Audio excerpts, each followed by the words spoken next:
70% of millennials, that's the 23 to 38-year-old American cohort, would vote for a socialist, and 30% have a favorable view of communism because, hey, what's wrong with breadlines in forced labor camps and secret police who knock on the door in the middle of the night to take you away for not being a happy little socialist worker? Hey, everybody, I'm Steve Green with Bill Whittle and Scott Ott, and this is Right Angle, brought to you by the members of BillWhittle.com.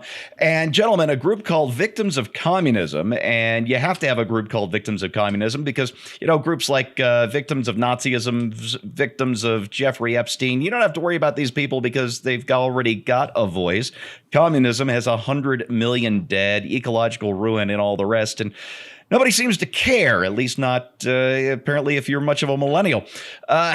Bill, this survey was conducted by YouGov, which has a pretty solid reputation for doing these things.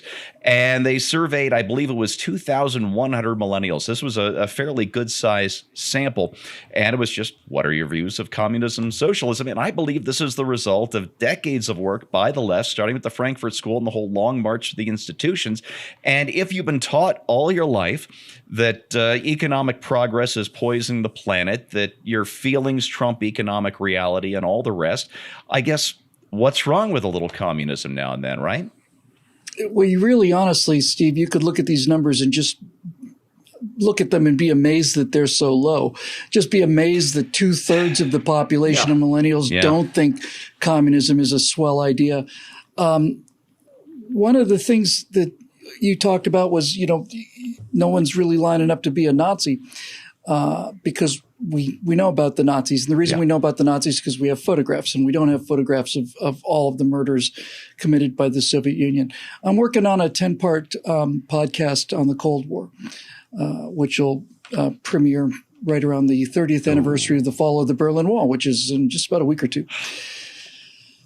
And every one of these episodes, because that's a 43-year conflict, every one of these episodes, I find that no matter what time period I'm in, I have to spend a great deal of time just talking about how unbelievably different and awful the Soviet Union was compared to the United States of America. Joseph Stalin personally signed 40,000 death warrants. He did 3,000 in a day. He sent millions of people. And Dwight Eisenhower once got so angry on a golf course he threw a club at an aide. These are not equivalent crimes, and they're not equivalent societies. Forgive me for doing this, but the reason I want to do what I'm just about to do is because people do not understand. They've never been told just how brutal this system is. If you're going to have a system that is going to hammer everybody to equality, then that system is going to have to do it pretty brutally. I wrote this just a couple days ago.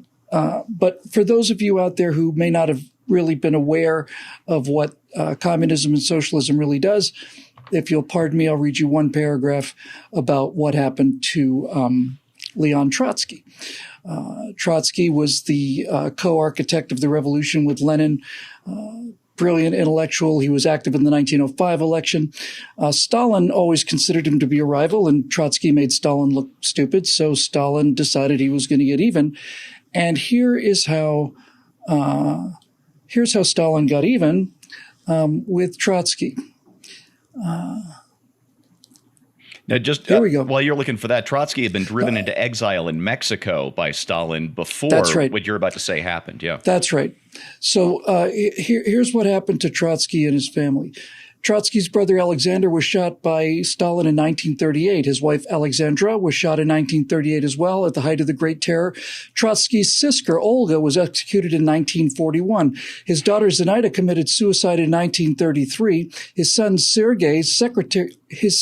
Sergei, who'd been imprisoned, was shot on Stalin's orders in 1937. His older brother Lev, Trotsky's secretary, business partner and eldest son, was assassinated by Stalin's agents the following year in France. Two of Trotsky's son-in-laws, husbands to his daughter Zenaida, were shot in 1938 and 1937. Two of his grandchildren, the son and daughter of his other girl, Nina, disappeared without a trace sometime after 1937. Trotsky's daughter-in-law, Anna, who'd married Lev, was shot in 1938. Their only child, Trotsky's grandson, also named Lev, likewise disappeared without a trace sometime after 1937. And then finally in 1940, Stalin was able to get a guy named Raoul Mercader into Trotsky's compound. And once he'd earned his trust, he snuck into the room where Trotsky was writing some more communist screeds and took an ice pick and sunk it into the back of his head. So this is not an uncommon story. It sounds uncommon, but it's not. If you were a person who was a communist theorist, one of the old Bolsheviks, one of the ones who stood with Lenin, marched with Lenin down the streets of Moscow, virtually every one of them was murdered. Their parents were murdered. Their children were murdered. Their relatives, cousins, uncles were murdered. If you had somebody who had a degree, you were likely to be murdered. If you had somebody who had relatives living overseas, your chance of either being sent to the camps to die of exposure or being shot was during 1937, it was practically 100%. So that system ran on one thing, and it ran on terror. That's what made the system work. That's what makes the communist system work. It made it work in China. It's what made it work in Vietnam, and it's what's making it work in Venezuela. And so basically, if you really think that this communism thing is a swell idea, you've got numerous examples, and I mean hundreds of millions of people who've been killed because in order for communism to work, everybody has to be not just scared, but terrified, and terrified all the time. So you have millions, tens of millions of Russians who are terrified of hundreds of thousands of commissars, who are terrified of 50 or 60 Central Committee members, who are terrified of 7 Politburo members, who are all terrified of Joseph Stalin. And these waves of fear radiated out of that country in the same way they did with Mao's China and all the rest of them. It is the cure for communism is communism. Same thing for socialism. We saw, all of us saw a meme that came out, first time I saw it anyway, it was just a couple of months ago. And it basically said, socialism, vote your way in, shoot your way out. And that is what has always happened. And don't tell me they weren't doing it right. Because when you get right down to it, Steve, communism and socialism are the fig leaves that people who demand power and control of other people's lives use to sucker the population into making them think that they're doing this for the little guy. Yeah. It's just a power grab. Stalin and Lenin and none of them went and lived in the coal mines. You know, they all had limousines when everybody else was starving. They had these incredible banquets. It's a con game. And even today, Bernie Sanders, who's the champion of the homeless and the poor has 3 houses. Explain that to me. Yeah. You talk about the little guy. I just read a piece, I can't remember where, in the last couple of weeks about Lenin's bloodthirst, his absolute love of terror, just for the sake of terror. His instructions to locals were just round up some farmers and shoot them and make sure everybody sees. Shoot 200 or 300. Yeah. And not to accomplish any particular goal other than to impose terror. Except to scare people to death. Yeah. And that is how it's always worked. And I really do think that you could cure this millennial generation of their love of socialism by making them go live in a socialist country for a week. I think a week in Venezuela would probably do it. It just might. Scott, I'm glad Bill brought up Bernie Sanders and his love of democratic socialism, which is the up and coming thing with the young Democrats these days, along with Bernie, who's 77, 78 years old now. And the reason I say that is Lenin himself said that the goal of socialism is communism. And I would argue that the goal of democratic socialism is socialism. So you've got this slippery slope from voting yourself the content of your neighbor's wallet very rapidly down to singing the Internationale at your forced labor camp. What do we need to do to get this message across? Or do you have something else in mind? Well, I think the challenge is that the people who are inclined this way believe they are inclined this way for the very best of reasons. Of course. People, the 70% who said that they favor socialism, the 30% who said that they would approve of communism, are not, sinister individuals rubbing their hands together thinking, how can I take over the entire country and subject them to my will? No, but Sanders and Ocasio-Cortez well, are. other than them, yeah. Yeah. But they're, seriously, I think that most of these people are good-hearted people who look at things in the world that are unpleasant and think, how can we make it better? And the assumption is that we are ingenious people. We are resourceful people. We certainly can fix something. And so I've got an idea. Why don't we distribute the income of everybody equally so that there will be nobody suffering? And who can fault somebody for thinking that? Who can fault somebody for saying, I see a poor person, I don't want them to be poor. I don't want them to be hungry. I want them to get proper medical care. I want them to have a decent roof over their head. I don't want rats, crawling over their babies' lips while they sleep. And so all of this is driven by, in most cases, a heart of compassion. Some of it is driven by kind of a sense of betrayal by the rich who apparently have accumulated vast sums of money, while I myself can only afford the smaller one of the new iPhones. And so, there is that there's a sense of jealousy. But for the most part, I'm going to give full credit to the people who think this way as being good-hearted people. Now, the challenge for that is that the philosophy only works in the abstract and in the aggregate. So you can really talk about the sense of collectivism or the sense of shared resources and redistribution if you're not talking about any individual particular person. For example, we're not talking about you. I'm not going to take your money that you've worked so hard to earn and give it to somebody else because that would be unfair to you. But the society is going to take money from some people out there. And if you would ask the question of yourself, okay, well, who is it? For example, who is it that has unjustly gained income? Who is it that has wealth that they don't deserve? Yeah, are there billionaires out there? Well, yes. Well, who's the one? Who's the one billionaire whose door you want to go knock on and say, by the way, I don't think you did anything to deserve that money? Is it going to be, the kind of Steve Jobs, Elon Musk, Warren Buffett? Are you going to go up to them and persuade them that somehow they haven't done anything of value to society? Is it going to be the pharmaceutical company CEOs? Who is it that you're going to particularly take money from, and who's going to make that decision? And I would only ask you, if you have this kind of socialist or collectivist or communist bent, to consider it in the particulars. Because in a sense, the only way that you can believe that in the United States of America, we could pull off socialism without the mass slaughter is because you have a kind of jingoistic, nationalistic view of American exceptionalism that says we can do something right that nobody else has ever been able to do right. And so you may want to analyze your own views and say, well, really, why is it that I believe in American exceptionalism so much? And I want you to picture that your socialist utopia, for just 4 years, has the president of the United States, Donald Trump. He is going to be running the redistribution scheme because that can happen. So you always think it's going to be a guy like you.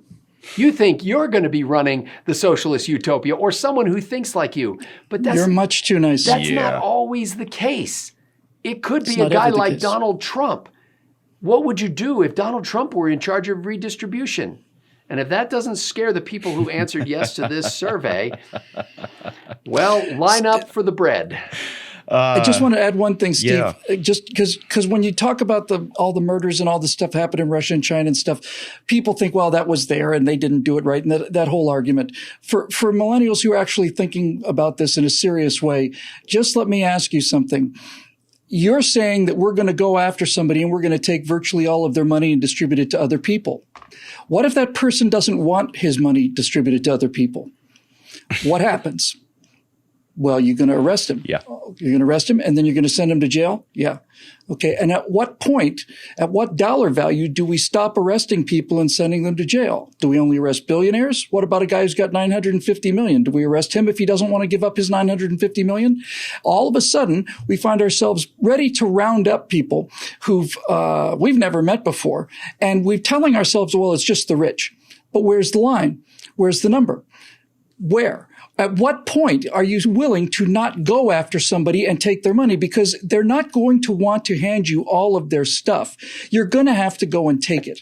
And if you're going to have to go and take it, that's going to require an army of policemen working around the clock with lethal force. And that is where it comes to brass tacks with this filthy philosophy. I just saw a story this morning, Steve, that said it was a study of the Medicare for All plan has been proposed by Elizabeth Warren, Bernie Sanders, and others. And it said that if we took all of the income of every American who earns I think it was $230,000 or $250,000 a year or more, every bit all of it, 100% for the next 10 years, it could not pay for Medicare for all. Yeah, the middle class is where the money is, and they're going to drive us out of existence trying to give everything away. And then what are you left with, folks? All right, a couple of my favorite Cold War stories, and Bill's recitation of some of Stalin's horrors what brought this to mind. The first was told to me, gosh, probably 35 years ago by Dr. Kalmar, my German teacher in a high school back in St. Louis. And you have to remember, there used to be two Germanys. Actually, my favorite Cold War joke is France liked Germany so much they wanted there to be two of them. Anyway, you had East Germany and West Germany, and in between were landmines and barbed wires and huge Soviet armies. And those things were not there to keep the greedy capitalists from stealing everything that the East Germans had, because East Germans didn't have squat, and they were the richest communist country that ever existed. East Germany was horrible by our standards, still hasn't fully recovered, and it was the best a communist nation has ever done. And they built a wall around West Berlin, again, not to keep the West Berliners from coming into the East, but to keep the East Berliners from using this tiny island of freedom in the middle of a communist country to escape to the West. And that's exactly what people did before the wall went up in 1961-62. So the story my German teacher told me all those years ago was about a guy who decided that instead of trying to climb the wall, he was going to swim to freedom. From the awful Baltic frozen coast of East Germany, he was going to somehow get through those frozen waters into West Germany. Of course, those waters are patrolled by little boats and all the rest. So it was too far to swim. It was even too far to scuba dive because the water is so cold and the distance is so great. So you got to get away from the shore where they're looking for you, and they will shoot to kill. They will shoot to kill if you try and escape this worker's paradise. And so he invented a little device that would propel him through the water with his homemade scuba gear. And he did escape to the West underwater this way, comes to America, sells the device, retires a millionaire. That's the difference between communism and freedom right there. And I love that story. I hope Doc wasn't making it up. And even if he was, it certainly contains a germ, a kernel of truth in that. And the other, I don't know if everybody watching remembers this, but in 1983, the Soviet Union, the Air Force shot down a civilian airliner, Korean Airlines Flight 007, an unfortunate number. The plane was apparently slightly off course, passed just a little bit over Soviet territory. Now, the fighters they sent up to intercept the jet positively ID'd it as a civilian airliner. Positively ID'd it as a harmless civilian airliner, and the order was given to shoot it down in some sort of display of strength. And about 200 civilians, mostly South Koreans, but including some Americans as well, died. I believe there was a U.S. congressman on board that flight as well. So this was the order given by the Soviet Air Force to shoot down that civilian airliner. And it was right after that Ronald Reagan denounced the Soviet Union as, and I quote, an evil empire. Well, after the Cold War ended, you know what? I hate that phrase, the Cold War ended. We keep saying that. No, we won the Cold War. We beat the communists. We outproduced them. We out everything them. We won it. It didn't just magically end somehow. Anyway, there was a Soviet general who told the story after the Cold War was lost by his side, that when he heard Reagan's speech, when he heard his country denounced as an evil empire, he went to his office and he wept. And he wept because he said, it was an evil empire. It was evil. Never forget that. And that's your right angle on that, brought to you by the members of BillWhittle.com. If you like content like this, please, we'd love to have you as a member. So click on over. Join us, won't you? Thanks for watching. We'll see you next time.